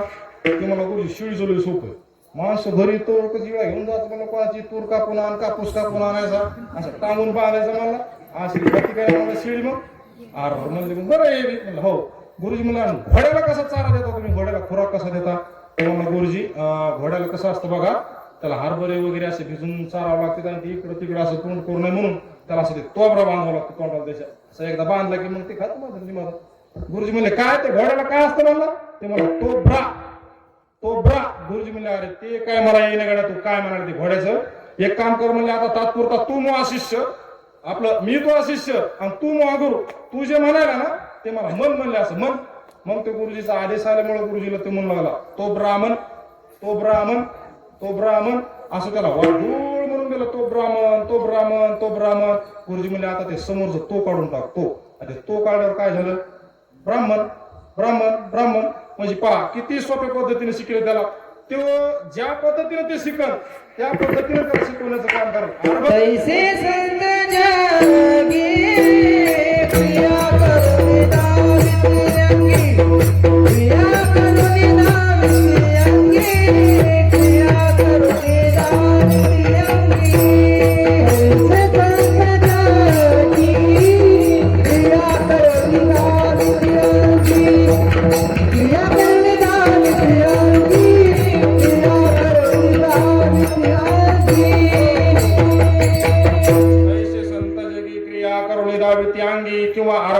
सेवेसाठी पंथे हाती धरली पाटी. तो ज्या पद्धतीने शिकल त्या पद्धतीने त्याला शिकवायचं काम करतात. असं साधू संत आपलं हित करतात. तो साधक म्हणला बरं महाराज ठीक आहे, हिताचं सुद्धा आहे, ही सुद्धा गोष्ट माझ्या लक्षात आली, पण तुम्ही जे सांगता ते हिताचं आहे, सोपं आहे का? लय जाऊ घोडा असलं तर मग आम्ही कसं करावं ते? सोपं पाहिजे ना. आता एका माणसाला रोग झाला आणि तो वैद्याकडे गेला. वैद्याने त्याला सांगितलं, रोगाने अतिशय त्रस्त झालेला माणूस, आणि वैद्याने त्याला सांगितलं की बाबा तुपला रोग, तुपला आजार एका मिनिटातच जाईल, असं आपल्याकडं औषधी म्हणला. परत ते औषध फुकट आहे म्हणला, पुन्हा त्याच्यासाठी 1 रुपया चार्ज द्यायची गरज नाही. पुन्हा म्हणला ते औषध घेतल्या बरोबर तुपला रोग जाणार आहे आणि कुठं जायचं काम नाही, तुझ्या घरी येऊन मी ते औषध देणार आहे. मग काय विचारता राव, इतका तो रोगी खुश झाला. अरे म्हणला मग लवकरात लवकर औषध द्या. पण त्या वैद्याने सांगितलं बाबा ते औषध द्यावं लागतं वाघिणीच्या दुधात. तेव्हा तू वाघिणीचं दूध आपल्याला घेऊन ये 1/2 लिटर आणि मग तो आरोग्य घ्यालाच म्हणून समज. तो ऐकणारा म्हणला पटलं गाड्या म्हणला. रोग इथे वैद्य म्हणला तो अजून औषध घेतलं नाही, तुला पटलं कस काय? नाही तरी पटलं म्हणला. मला वाघिणीचं दूध आणायला धाडता, वाघिणीचं दूध आणायला गेलो म्हणजे मी पहिला गेलो समज, आणि मी गेल्यावर मग आरोग्य माग राहील कशाला? रोगासह रोगाची निवृत्ती म्हणजे आत्यंतिक निवृत्ती आहे की नाही. आता वाघिणीचं दूध आणणं सोपं आहे का? जोवरी तोवरी जंबू करी गरजे ना, आणि जोवरी त्या पंचांना देखील गप्पा मारणं सोपं आहे. असा असतो वाघन, तसा असतो शिवण, माग भूमका झाली तिथं वावर जाईन गेली लोक, नगर बाबा वाघ आलेला आहे, झालं का नाही? असं हकीकत आहे का नाही? म्हणजे वाघाचं दूध, वाघिणीचं दूध आणणं सोपं नाही, तसं युद्धाच्या गप्पा गोष्टी मारणं हे सुद्धा सोपं नाही. बरं, ज्ञानेश्वर महाराज वर्णन करतात की युद्धाच्या गोष्टी नुसत्या गोष्टी करणं सोपे आहे, पण रणभूमीमध्ये जाऊन तलवार सरीनं अवघड आहे. जोवरी ते ज्ञानेश्वर महाराज म्हणतात की उत्तर वैराटीचा राजा, ठीक आहे नाही. एक माणूस एक युद्धा असं उत्तम स्त्रियामध्ये बडबडला एक जण की बाबा आता आपल्या देशावर चक्रव्यूह आलेला आहे, आता माझे वडील सुद्धा एका ठिकाणी गेलेले आहेत युद्धासाठी, आता दुसरीकडे मी बी गेलो असतो बा, पण माझ्या रथावर कोणी सारथीत तर मी घोडे हाणायला. मग त्या ब्रह्मडेने सांगितलं मी करते सारथ्य, तुम्ही युद्ध करता का? मग बसले कस तरी रथात गेले तिकडं, आणि तिथं गेल्यावर मग ते सैनिक पाहिल्यावर मग म्हणतो काय ब्रह्मडे म्हणले का आपला रथ घ्या म्हणले घराकडे माग. म्हणले काऊन? बाबा बाबा बाबा शक्य नाही म्हणले. मला वाटलं आपले कीर्तनाला लोक असतील तेवढे लोक असतील युद्धाला. इथं सर सैन्य सिंधू पाखरीला देख देख. ज्ञानेश्वर महाराज म्हणतात सैनिकाचा असं असते सागराचे सागर, आणि बरं सागर असून बी एक युद्धात का आपल्यासारखा बटरपाव खाऊन हातपाव झालेला आहे का? नाही नाही नाही नाही. ज्ञानेश्वर महाराज म्हणतात एक एकाचे निमनो व्यापारे हे विश्वची होय संहारे. एका एका युद्धामध्ये इतका पराक्रम आहे की ह्या संपूर्ण विश्वाला हरवण्याची ताकद एकाच युद्धात आहे. इतके पराक्रमी युद्ध आहेत पहा. आता एक एक योद्धा या संपूर्ण विश्वाला कसा हरवतो त्याच्यासाठी महाभारतात प्रसंग आलेला आहे. जेव्हा अर्जुनाचं आणि कर्णाचं युद्ध सुरू झालं, आता हे युद्ध म्हणजे का साधारण होतं का? हे गावागावात माणसाचे भांडण समजा लागले तसं थोडंच होते. 2 जणांचे भांडण लागले असे गावाच्या बाहेर होते जरा. त्याच्यातला एक जण मला इथं काय भांडायला म्हणला, तू गावात बरं म्हणला मग दाखवतो तुला. गावात आलो, गावात आल्यावर ते मला गावात आला तू आता आमच्या गलीत येऊन दाखव बरं म्हणला, मग तुला पाहतो म्हणलं. मग त्याच्या ते गलीत गेलो, गल्लीत आल्यावर ते मला आता बरं आमच्या घरापुढी, मग मला तुम्ही सहज पाहतो. मग ते जरा गेलो पण त्याच्या घरापुढी दे, ज्याच्या घरापुढे गेले ते घरात कोण त्याच्या बायकोला म्हणतं काय करायला रे पायावर हे कालपासून वाट चाललं म्हणलं. जाऊ दे म्हणलं ते माया सगळं सगळं आलं म्हणलं गावापासून. असे पराक्रम होते का ते? नाही नाही नाही. कर्णाने असा बाण, अर्जुनाने असा बाण मारायचा कर्णाच्या रथावर, कर्णाचा रथ असा 10 हात मारा जायचा. तिकडून कर्णाने बाण मारायचा की अर्जुनाचा रथ फक्त असं ईद भरच मागा घालायचा, एक ईद भर. तरी सुद्धा भगवान काय म्हणायचे माहितीये का? वा रे वा कर्ण, याला म्हणतात वा कर्ण. मग अर्जुनाला लागायचं, अर्जुन पुन्हा जास्त ताकदीने बाण मारायचा. मग तर कर्णाचा रथ 10-15 हात मागे जायचा, तिकडून पुन्हा कर्ण बाण मारायचा. याचा रथ फक्त ईद भरच झालाय. तरी भगवान म्हणायचे वा रे वा कृष्ण कर्ण, याला म्हणतात कर्ण. अर्जुन म्हणला देवा तुमचा वेळ काय नेमका, तुम्ही नक्की मला मॅनेज झाले नाही तर काहीतरी झालं गड्या तुमचं. कमाले म्हणले राव बोलण्याची. मी बाण मारायला तर 15 हात त्याचा रथ मागे चालला, आणि तेव्हा बाण मारला तर ईद भरच रथ हारायला, आणि तरी तुम्ही म्हणतात वा रे वा कर्ण असं कसं काय? भगवान म्हणले अर्जुना याच्यात एक वर्म आहे, वर्म. ते वर्मच तुला माहित नाही, नाराज बोलू. मग अर्जुन म्हणला काय वर्म आहे? अरे म्हणले बाबा तू या रथावर घोडे हाणायला मी बसलो तरी कामा नाही बसलो, त्या संपूर्ण ब्रह्मांडाचं वजन घेऊन मी तुझ्या रथावर घोडे हाणायला बसलो. बरं मी एकटाच नाही, ध्वजस्तंभावरी वानरू जो हा मूर्तिमंत शंकर सारथी हाती झाला. अरे ब्रह्मांडाचं वजन घेऊन मी बसलो, पर्वताचं वजन घेऊन मारुतीरावरी बसले, तरी सुद्धा तुपला ईदभर माग हालायला म्हणजे काय नुसता रथ नाही हालायला, हे संपूर्ण ब्रह्मांड ईदभर माग हालायले, इतके पराक्रमी युद्ध होते पाहत. म्हणून वाघिणीचं दूध आणणं हे आमच्या हिताचं आहे, पण ते आणणं सोपं नाही पहा.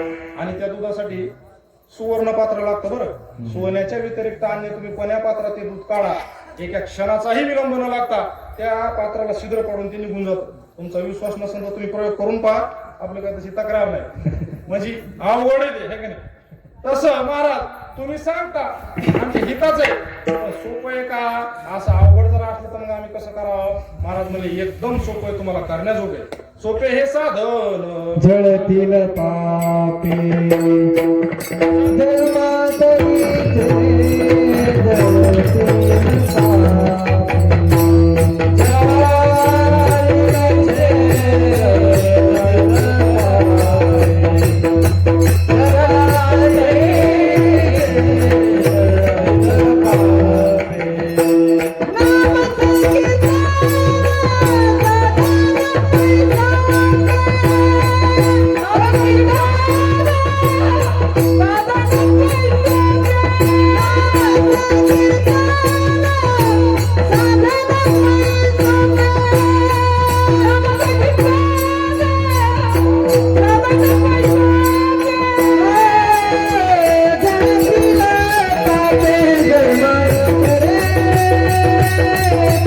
जळतील पापे.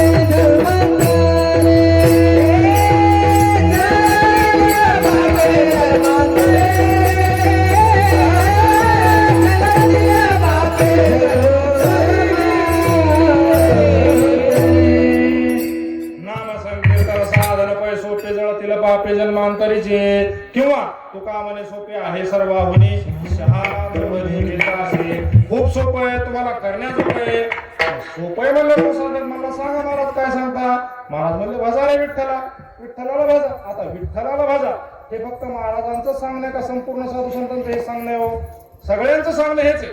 वासुदेव प्रकरण तुम्ही बघून घ्या, त्याच्यामध्ये महाराज म्हणतात वासुदेव करीतो फेरा, वासुदेव करीतो फेरा तो अद्यापि निज सुरा, सावध होई रे गवारा, भज भज तू शारंग धरा, भज भज तू शारंग धरा.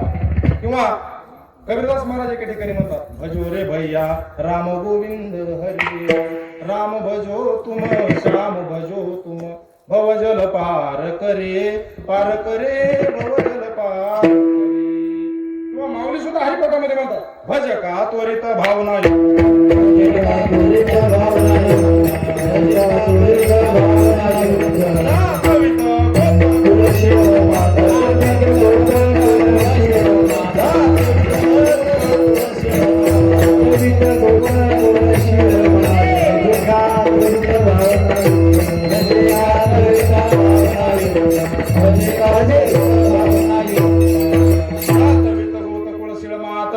त्वरित भावनायुक्त.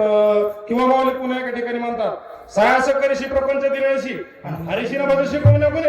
अरे रात्रंदिवस एवढ्या सायासाने प्रपंच करतो आणि देवाचं नाव घ्यायचं टाइम आल्यावर, भजन करायचं टाइम आल्यावर जांभळ्यात देतो काय, काळसर काढतो काय, मांड्यास मोडतो काय? अरे असं काऊन व्हावं? म्हणून भज भज तू शारंग धरा, भजा रे विठ्ठला. साधक मला महाराज नाही घडलं तर नाही जमायचं, कोणाचं लोक कशी चॅप्टर असते सट ऐकून घेतलं आली. सोपं आहे का, हिताचं आहे का, करण्याजोगं आहे का, आमचं वस्तू होतं का? मग मला नाहीच घडलं तर मग नाही जमायचं का? महाराजांना राग आला तर महाराजाचे प्रमाण आहेत तर किती सांगू तरी नाही. पुन्हा तुकाराम महाराज एका ठिकाणी म्हणले की बाबा आता दिसू नये जना आयशी करी का नारायणा, तेव्हा ह्या लोकांना मला दिसू नये असं कर म्हणले. इतका कटाळून मिळते ते. एका विद्वान महात्म्याचे शब्द येतात, त्यांनी सांगितलं होतं की ते व्हिडिओ क्लिप चालते चैतन्य महाराज, त्याच्यात त्यांनी सांगितलं होतं की रेड्याचा उद्धार होईल याच्यात काही नवल नाही, भिंतीचा उद्धार होईल याच्यात सुद्धा काही नवल नाही, मेलेला माणूस जिवंत उठून बसल याच्यात काही नवल नाही. सच्चिदानंद बाबाला माऊली नुसतं उठ म्हणल्याबरोबर ते उठून बसले, दोनच शब्द. भिंतीला नुसतं चल म्हणल्याबरोबर भिंत चलू लागली, दोनच शब्द. रेडा साधा प्राणी आहे का रेडा? एखाद्या सर्कस मध्ये पण तो नसतो, म्हणजे रिंग मास्टर त्याला शिकू शकत नाही, इतका जड बुद्धीचा प्राणी तो. बरं व्यवहारात तेवढा उपयोग नाही बरं त्याचा. आता समजा काही गोरे हे झाले तर आपण आवताला हाणतो, तिकणीला हाणतो, किंवा समजा पाटाला पळी तिकटायला त्याचा म्हणजे बराच उपयोग आहे. रेड्याला कोणी टिपली धरतं का हो? आता आमच्या गावामध्ये जुने माणसं सांगतात पा एका माणसाने रेडे धरले होते टिपणीला. आता ते उगाच चालायचं तर चालले पण जरा सगून चट करत यायला लागली ता त्याने तो माणूस टिपणी सगळं नदीत नव्हता वडीत चट ते फन मोडे ते सगळं धिंगाणच केला त्या टिपणीचा आणि ते माणूस याच्यात गेला नदीत. म्हणजे इतका जड बुद्धीचा प्राणी तो. पण माऊलींनी नुसतं त्याला बोल म्हणल्याबरोबर तो वेद बोलू लागला. होता त्यांची कृपा पशु बोल वेद निर्जो चाले भिंत महिमा आगाध. हा माऊलीचा महिमा आहे. पण त्यांनी सांगितलं 2 शब्दात या सगळ्याचं काम झालं गड्या. पण 9000 ओव्या लिहून आपला उद्धार होईल याच्यात शंका आहे बरं. कशामुळं याचे तर्क वितर्क होईनच का? मग नाहीच भेटलं तर नाही जमणार का? याचे तर्क लावणारे माणसं. आणि तर्क लावणारा एक विशेष गुण काय माहिती का? तर्क लावणाऱ्याला कधीच समाधान प्राप्त होत नाही. ते तर्क लावण्याचं त्याचं ते व्यस्त टाइम राहत होता. आता एक मुलगा आई वडिलांनी काय केलं एकुलता एक होता ते लांब शिकायला टाकला. मग आता तो काही कारण असतो समजा गावाकडे आला की तो आई संग काही तर्क लावायचा काही बी ते तर्कच विचारायचं तो. मग आता उन्हाळ्याच्या सुट्ट्यात गावाकडे आल्यावर दुकानावर गेला आणि ते 5-5 रुपये ते पेढे असते ना ते 2 पेढे आणले दुकानावर. सांगितलं मला आई हे किती पेढे आहेत? त्याच्या आई म्हणले 2 आहेत बाळा. ते मला आता हे 2 पेढे आहेत ना मी तुला याचे 3 सिद्ध करून दाखवतो. ती म्हणली 3 कसे सिद्ध होते? ते मला मग तुमचे हे पहिला मानवा खोटा आहे काय? आडाने आहे घर व्हायला तुम्ही लयच आडाने येत मला तुम्हाला नाही तसा मेळ लागायचा. मी तुला सिद्ध करून दाखवतो ना. ती म्हणली बरं दाखव. पुढे समोर असे पेढे मांडले आणि म्हणला मोज आता हे किती पेढे? ती म्हणली हे 1 आणि हे 2. मला बरोबर आहे हे 1 आणि हे 2 बरोबर आहे. ते मला हे बघा आता हे 2 आणि हे 1 किती झाले?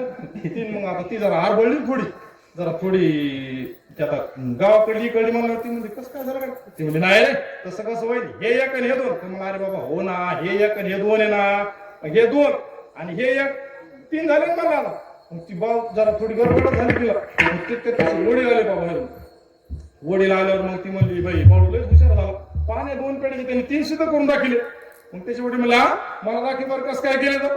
मग त्याने सांगितलं मला हे 2 पेढे येतं. म्हणलं हो हे 1 आणि हे 2. मला बरोबर हे 1 आणि हे 2. म्हणला हो. मग तो म्हणला आता हे 2 आणि हे किती 3. त्याचे वडील म्हणले बरं असं आहे का? त्याच्या वडिलांनी 1 पेढा उचलला स्वतः खाल्ला. दुसरा पेढा उचलला आणि त्याच्या आईला म्हणलं ते खाऊन घे म्हणला. आधी 2 पेढे दोघांनी खाऊन घेतले आणि मग आता तो म्हणला तीस मला पेढा. ते पोरग म्हणलं त्याचे वडील म्हणले तिसरा सिद्ध केलेला तू खाय आता. तो तिसरा सिद्ध करून दाखवू लागला ना तू ते तिसरा तू खाय आता. म्हणजे तर्क लावणार त्याला काही दुसरं काहीच भेटत नाही. त्याचं नुसतं तर्क लावलं तर जीवन जातं. मग तसं महाराज हे लोक म्हणले महाराज नाही भरलं तर नाही जमणार का? महाराज म्हणले नाही भरलं ना तू नाही तर हे गेला जन्म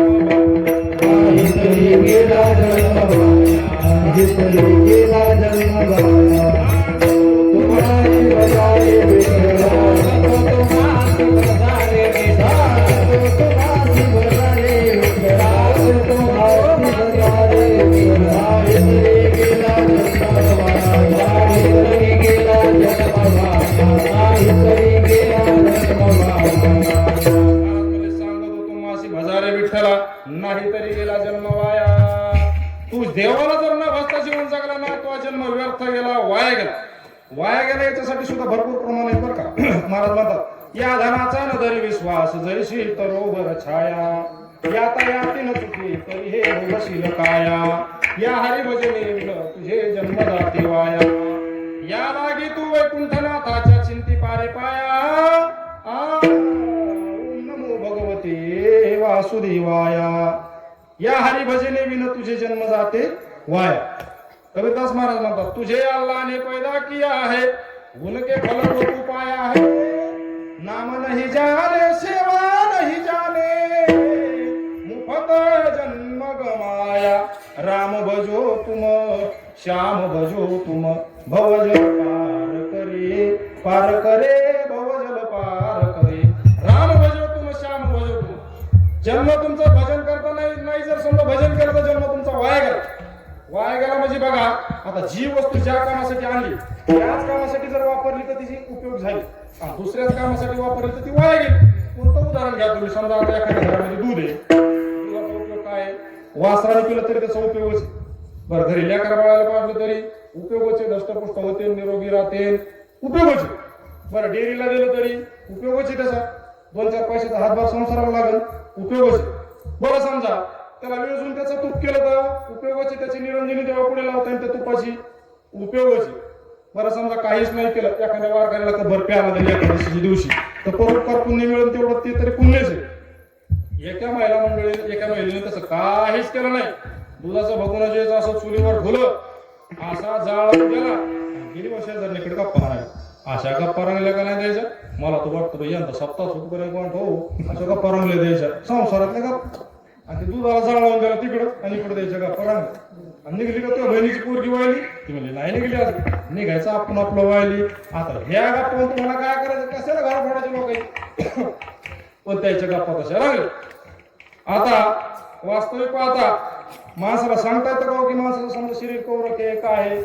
शेवटाची पाळी महाराज म्हणतात आता जवरक आयुष्य तवरक नामस्मरण का होणं समजा तिकीट फाटलं तर काही सांगता येतं का? शलभंगुर हे दायन कळका रासगिरी दत्ता नाही हाती रासगिरी दत्ता नाही हाती शलभंगुर हे दायन कळका रासगिरी दत्ता नाही हाती रासगिरी दत्ता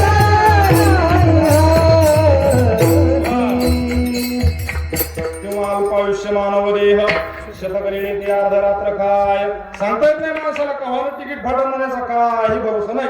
म्हणून नामस्मरण केलं पाहिजे माणसाने. आता एक समजा व्यवहारातला दृष्टांत एक समजा लक्षात घ्या. समजा आता आपण पंढरपूरला चालू. पंढरपूरला जाण्यासाठी आपल्याला किती नियोजन करावं लागतं? हातरून पांघरून घेणं ओळखटी घेणं ताट तांब्या परात मोबाईल बॅटरी चार्जर खर्चाचे पैसे घ्यावं लागते. समजा काही रोगराई असेल तर त्याच्या औषधी सोबत घ्यावं लागतात. आता हे एवढं नियोजन कशासाठी? समोरच्या प्रवासात आपल्याला अडचण येऊ नये म्हणून हे नियोजन. तसं मग आता विचार करा हे शरीर सुटल्याच्या नंतर किती कल्पाचा प्रवास आहे पुढं त्याचा कधी विचार केला का आपण? मग आता समोरच्याच समजा प्रवासासाठी आपल्याजवळ काय सामग्री याचा आपण कधी विचार केला नाही. मग समोरचा प्रवास ज्याला जेवढा चांगला करायचा का तेवढं तरी नामस्मरण करायचं का? आणि नामस्मरणला इतकं सोपं काही नाही आणि त्याची इतकं म्हणजे साधं सोपंही काही नाही त्याची इतकं म्हणजे जरुरी बी काहीच नाही आवश्यक काय नाही त्याचे इतकं ते सोपं आहे. बरं एकनाथ महाराज एका ठिकाणी म्हणतात हरी बोला गाता हरी बोला खाता हसता खेळता हरी बोला. हे अभंग तुम्ही पूर्ण पाहून घ्या. नाथ महाराज म्हणले तुम्ही कोण्या अवस्थेत असं आलं ते करा जे तिथे तिथं तुम्हाला आंघोळीची गरज नाही तोंड धुवायची गरज नाही म्हणजे भाषण नाही असं नाही बरं का. इमर्जन्सी नसल तर अडचण नाही काही तसं बी तुम्ही नामस्मरण घेऊ शकता. माऊलीची एक ओवी माऊली म्हणतात नाम जप यज्ञ तो परम बाधू न शके स्नानादि कर्म नामे पावन धर्म नाम परब्रह्म वेदार्थे. म्हणून जसं माणसाने असेल तसं ते नामस्मरण करायला पाहिजे. पण यांनी नामस्मरण सोडून दिलं ना असे लगे संसारातल्या गप्पा हाणायला. मग त्या दुधाला बी तिकडे राग आला दूध म्हणलं हे लय घर फोडायला लोकांच्या हे महिला मंडळी यायच्या घरी राहण्यापेक्षा आपण आत्महत्या केली होती. मग त्या दुधाने विचार केला आत्महत्या करायला. त्या दुधाने उडी मारली भगुण्यातून चुलीमध्ये उतू गेलं. मग ती बाई पळत आली पाहिली तर सर ते दूध उतू गेलं. म्हणजे अरे लयच अवघड झाला. महिला मंडळीच्या 4 वस्तू लयची वस्तू बरं शेण साई उतरण जावळ लयच आवडत्या गोष्टी अशी तू होऊ लागली त्या वेळेला. पण म्हणजे आता काय ते गेलंच उतून आता काय करावं. मग तिने हातावर पाणी घेतलं आणि असा शिक्का दिला त्या चुलीमध्ये म्हणजे कृष्णार्पण कृष्णार्पण. आता ते चुलीत पडलेलं दूध उतरून काळा देव एवढा दुबळा आहे का देवाला काही भेटत नव्हतं त्याच्या घरी. ते महाराज म्हणले ना की नंदबाबाच्या घरी एक पोटी गाय होत्या. बडो घरानो नंद बाबाजी माखन होय रोजची रोज अगणित कोणी तिथं निघत होतं. पण ते चुलीत पडलं ना मग व्यर्थ गेलं वाया गेलं ते देवाला कारणीभूत म्हणजे समर्पण होणार नाही. तसं महाराज म्हणले बाबा देवाचं भजन न करता तुम्ही जीवन जगलात ना मग तुमचा जन्म वाया गेला. मग तुम्ही किती श्रीमंत असा तुम्ही किती रूपवान असा तुम्ही किती मोठ्या पदावर असा आणि तुमची किती वावा असू द्या तुम्ही जर देवाचं भजन नाही केलं व्यर्थ गेलं. तुळशीदास महाराजांचा त्याच्यासाठी एक दोहा आहे बघा. तुळशीदास महाराज म्हणतात बुद्धी बडी चतुराई बडी और सुंदरता तन में प्रगटी है मान बड़ो धन दान बड़ो यश कीर्ति जग में प्रगटी है झूमर द्वार गजेंद्र हजार तो इंद्र हुसे कछु नाही घटी है पर तुलसी जगदीश की भक्ति बिना एक सुंदर नार की नाक कटी है. भलत मेकअप केलेला समजा एका महिला मंडळीला क्रीम पावडर काय गजरे काय नेकलेस काय भलत न्याळून पाहिलं तर तिला नाकच नव्हतं. मग आता बाकीच्या सौंदर्याचा काही उपयोग आहे का? काही त्याचा उपयोग नाही. तुकाराम महाराज म्हणतात नाक नाही ते नेवाया गेली वाया गेली नाक नाही ते वाया गेली वाया गेली नाक नाही ते वाया गेली वाया गेली नाक नाही ते वाया काय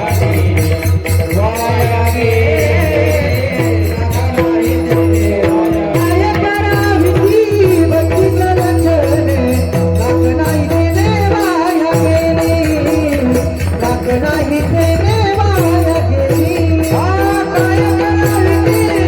बच्ची लक्षणे नाक नाही ते वाया गेली नाक नाही ते वाया गेली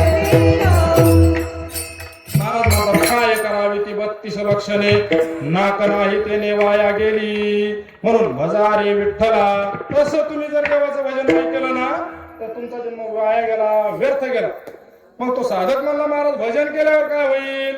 महाराज म्हणले भजन केल्यावर काय होईल? ज्ञानेश्वर महाराज त्याचं वर्णन ज्ञानेश्वरीमध्ये करतात. तुम्ही देवता ते भजा देव तुम्हा ते तुष्टतील मग परस्परा ते घडेल प्रीती जेथ.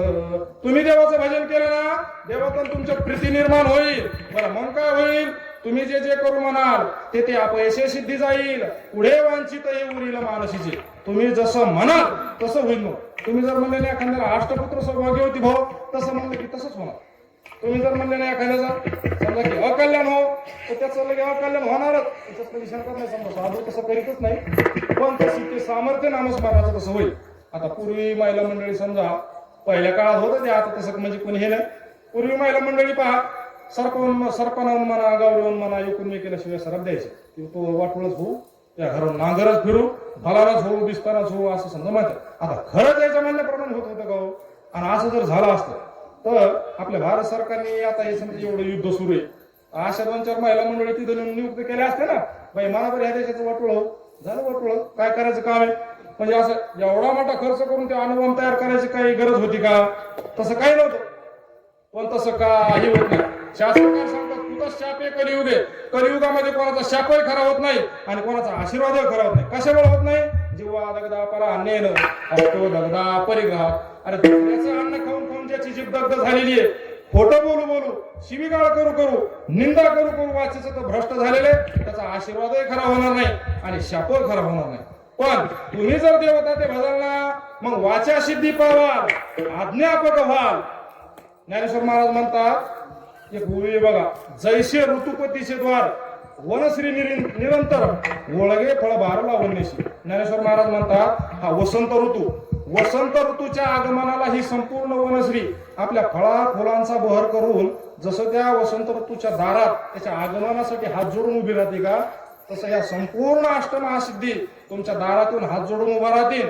सांगा काय करू सांगा काय करू. पण कवा होईल हे?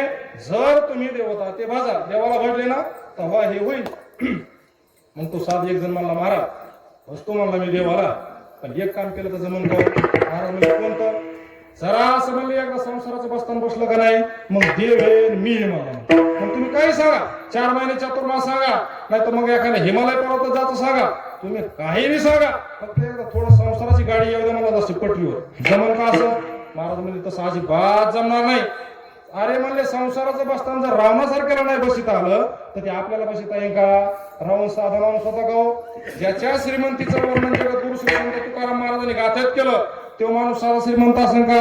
महाराज म्हणले कोटी घरे येते काशी आणि तांब्याची आणि शुद्ध कांचनाची 7 कोटी 7 कोटी घर तर प्युअर सोन्याची होती. सगळं सोन्याचं किचन बाथरूम बेडरूम चटचट सोन्याचं बेसिंग सुद्धा पाण्याची ती हात धुवायला सोन्याची. इतका श्रीमंत माणूस. बरं त्याचा आयुष्य किती होतं? 14 चौकडे इतकं आयुष्य झालं. श्रीमंत बी म्हणता.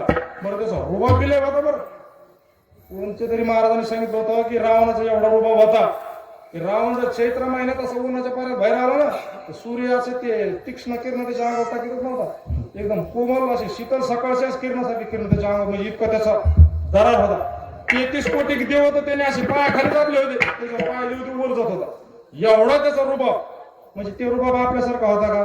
आपला रुबाब म्हणजे एकदम पुढचा जर भेला ना मग आपला रुबाब वाढतो. आता एका गावामध्ये एक माणूस त्याच्या महिलेला त्याच्या मंडळीला काय म्हणायचा लवकर पाणी टाक मला आंघोळीला. नाही पॅन्ट टाकलं तर पाय म्हणला काय करीत पत्ता लागू द्यायचं नाही लय डेंजर माणूस आहे मला. मग आता ती जरा जुन्या काळातली बाई होती ती मान मारायचं राखायची अशी टाकायची पाणी.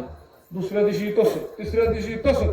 आता ती जरा खटळून गेली नाही की दिवशी कामाने बोर झाली ते मला पटकन पॅन्ट टाकावले नाही तर काय करीन तर पत्ता लागू द्यायचं नाही मला लय डेंजर माणूस आहे म्हणलं. ती म्हणली तुला काय करायचं कर म्हणलं मी पाणी गिरी काय टाकत नाही. तो जरा शांत झालं म्हणलं बापरे पहिल्याच भाषण असं रिटर्न प्रति जुन्या ते मला काय करणार आहे म्हणलं मी हापशीवर जाऊन गार पाण्याने आंघोळ करून येतात काय करेन मला मग दुसरं होतं तरी काय म्हणलं माझ्या अवस्थेत.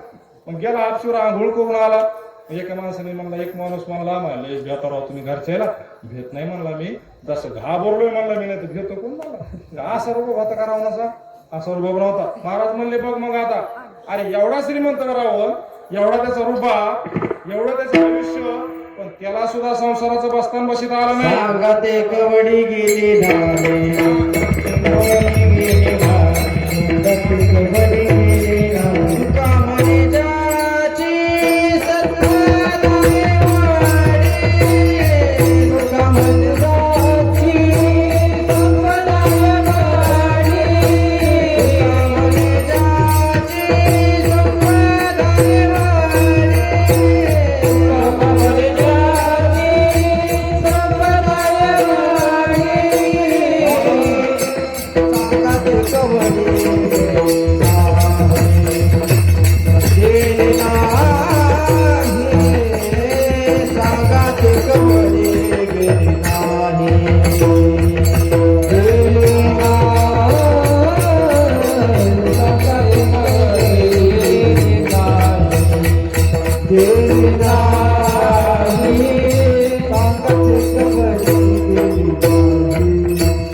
कामने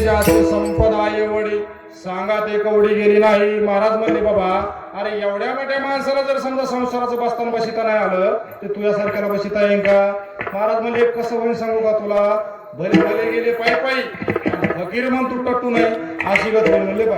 अरे उंट बुडाला एका जागेवर इतकं पाणी आहे भरपूर आहे दुधनामध्ये इतकं पाणी की उंट ते बुडायला त्याला तळगावसला आणि एक शिडी नेमकी जणली आणि म्हणली मला या पाण्यातून पलीकडे जायचं पण मी आळपणी भिजते का या पाण्यातून.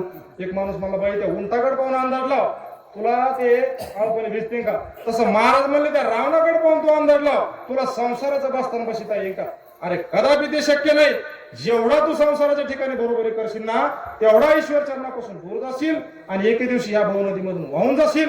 ही गोष्ट महाराजा भांगाच्या दुसऱ्या चरणात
महाराज म्हणले जेवढी तू संसाराच्या ठिकाणी बरोबरी करशील तेवढा ईश्वर चरणापासून दूर जाशील आणि एके दिवशी या भवनदीमध्ये वाहून जाशील.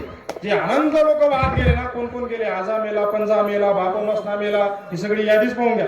हे समस्त लोक जे वाहत गेले ना त्यातच तू एक वाहून जाशील.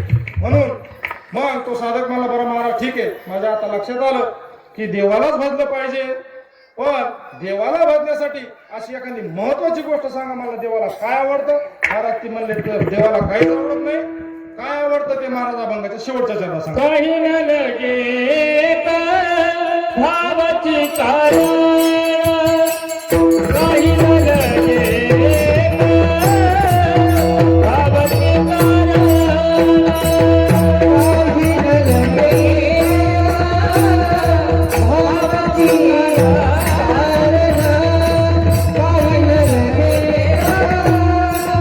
बरोबरी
करता बरोबरी दुरावती दूरी बरोबरी दुरावती दूरी भवानी आपण पुरी वाहवस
विठोबाची. महाराज म्हणले काही देवाला लागत नाही, देवाला फक्त एक भाव लागतो. चाणक्य नीतीमध्ये त्याचं वर्णन आलेले, न देवो विद्यते न काष्टे न पाषाणे न मृण्मयी भावो हि विद्यते देवो तस्मात् भावही कारण देवा कारणे भाव तस्मात् न लगे द्यावे काही वीत झाले एक चित्त तरी बहुत एवढ्यासाठी नका करू वाता हात गा. देवाला फक्त एक भाव लागतो. एक शेवटचा दृष्टांत पाहू आणि आपली सेवा समाप्त करू. जेव्हा प्रभू श्री रामचंद्राचं लग्न झालं तेव्हा लग्नामध्ये प्रभूंची जेव्हा सीताई साहेबांना प्रभूंनी माळ घातली, पण आता प्रभूंची उंची जास्त, आई साहेबांची उंची कमी. काही केल्या सीताईबाई असं हात पुरत नाही. म्हणून ब्राह्मणबाबा म्हणले प्रभू तुम्ही थोडस खाली वाका. प्रभू म्हणले ब्राह्मणबाबा तुम्ही सांगू नका, माणसाने पुढं वाकाव पण सासरवाडीत वाकू नये. पुन्हा माणसाला तशी सवय लागत असती. बरं मला ध्यानात ठेवा म्हणजे पुढं आता मग ते प्रभू काय वाकले नाही बाबा खाली. लक्ष्मणाला माहिती होतं आपला भाऊ स्वाभिमानी तो वाकणारच नाही. लक्ष्मणजीने काय केलं, असे खाली बघत बघत बघत आले. त्याने वरी पाहिलं नाही आणि गप्पन दिशी देवाच्या पायावर डोकं ठेवलं. आता आपल्या पायावर जर पडलं तर माणूस खाली वागतं का नाही हो? माझी पायाला स्पर्श झाला ती कृपा शक्ती जागृत होती ना, खाली वागली. आता जेव्हा हिरण्यकशिपूचा वध झाला आणि प्रल्हादाने तो अवतार घेतला, हिरण्यकशिपूचा नरसिंहाचा अवतार घेतला आणि हिरण्यकशिपूचा वध झाला. वध झाल्याच्या नंतर भगवान परमात्म्याचा इतका म्हणजे क्रोध अनावर झाला, भगवान परमात्मा कोणाला ओळखायलाच तयार नाही. आता राक्षस मारला, आतंक संपला. आता देवाची स्तुती करायची पुढे जाऊन तर कोणाची म्हणजे हिंमतच होय ना. राग आलेला देवाला, एकदम अतिशय राग आलेला. मग ब्रह्मदेव स्वर्गातून आले आणि देवाची विनंती करू लागले. देवाने अशी बरकळी फोडली त्या ब्रह्मदेवाकडे, ब्रह्मदेव वरची वरीच पडून गेले. म्हणजे त्याच्यातून त्या देवाने सांगितलं की एक तर तुम्ही सर्पाला दूध पाजले, इतके वरदान याला देऊन ठेवले की तुमच्या वरदानाचं रक्षण करू करू याला मारावं लागलं. इतके वरदान ब्रह्मदेवाने ठेवते. म्हणजे तुम्ही अशा लोकांना वरदान देताना पुन्हा स्तुती करायला आमची येतात, मग देवाला राग आला. मग कोणाचंच काही चालणार. काही देव काय म्हणले, एक काम करा, लक्ष्मी आई साहेबाला घेऊन या. लक्ष्मी आता माणूस किती जरी गरम असला तर घरून जरा थोडा नरम होतो असं म्हणते.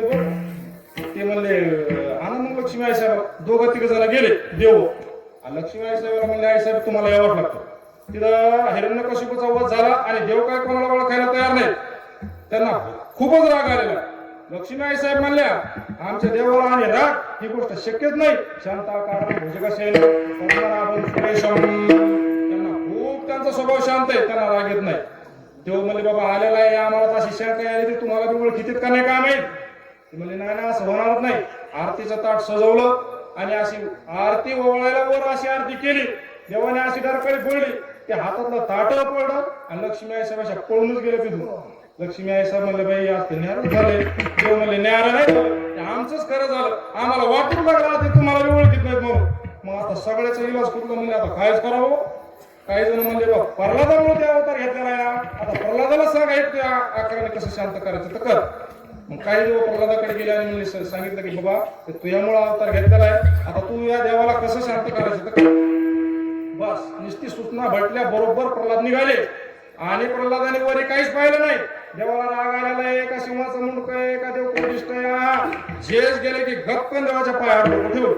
पायावर डोकं ठेवल्याच्या नंतर कृपाशक्ती जागृत झाली आणि देवाने खाली पाहिलं आणि प्रल्हादाला असं उचलून घेतलं वरी. आता मला सांगायचं काय तात्पर्य बघा, आधी देवाने सगळे प्रयत्न केले पण काही फायदा झाला का, नाही झाला. पण जेव्हा प्रल्हादाने पायावर डोकं ठेवलं तेव्हा देवाची कृपाशक्ती जागृत झाली. देवाने प्रल्हादाला असं उचलून घेतलं आणि ताजी वेळेली काय जशी वासराला चाटते तसे देव त्या प्रल्हादाला चाटू लागले. म्हणले अरे प्रल्हादा इतकं तो नाजूक इतकं कोमल शरीर आहे की मला जिबीने चाटायला भेव वाटायला, तुला काही तकलीफ होईल काय म्हणजे जखम होईल आणि या दुष्टाने एवढे तुझ्यावर अत्याचार केले, एवढं तो सहन कसं केलं. म्हणजे देव इथं भावाने आकळला गेला. बरं मला हे सांगायचं, आधीचे प्रयत्न जेवढे केले ते निष्फळ ठरले.